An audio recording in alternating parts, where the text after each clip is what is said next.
Yeah, it's a conundrum for sure, right? Like, how do we do that? Because the problem is when you buy a house, like the stack of disclosures you have to review and sign. I mean, it's like it's nuts, right? There's a lot of stuff there. Who really reads it? It's hard, and Yeah.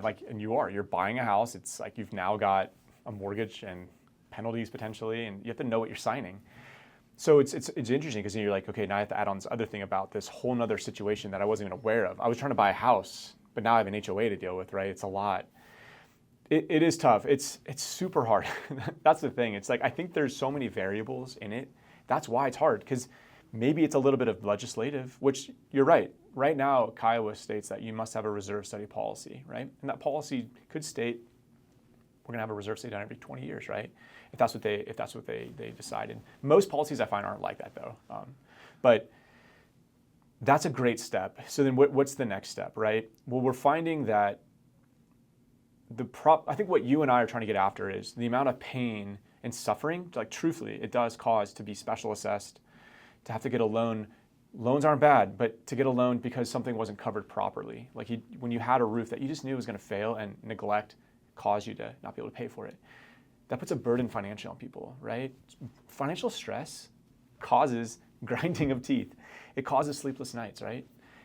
These are problems that we don't want other people to suffer from. I really feel this. This is like something that's very tough for me to watch when we know the answers, right? But then it's like, everyone knows that things aren't gonna last forever. Everyone knows things will fail.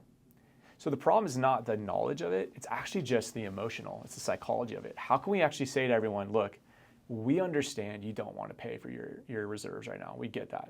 No one does. Like, you're not alone. The problem is though, when you decided to live in an HOA, all of us in our HOA, we share an obligation to pay for our fair share of the usage of those assets. So I'm using the streets, I'm using the clubhouse, I have an obligation to pay for it.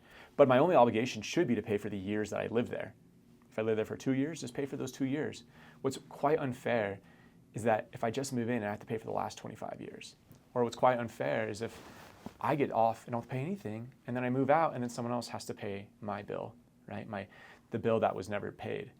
So that's where I want to make sure I get across to people is this is not pie in the sky. This is not man, we wish you could do this. It's more of like, hey, we just have to make a choice. Like we chose to live here. Here's our obligations. Like, these are the things we have to do. Like, I can't paint my house pink, right? Based on the declarations and based on the bylaws and the CC&Rs. I also need to make sure I pay for my fair share of my usage of my assets. And I use a reserve study to help me make that decision.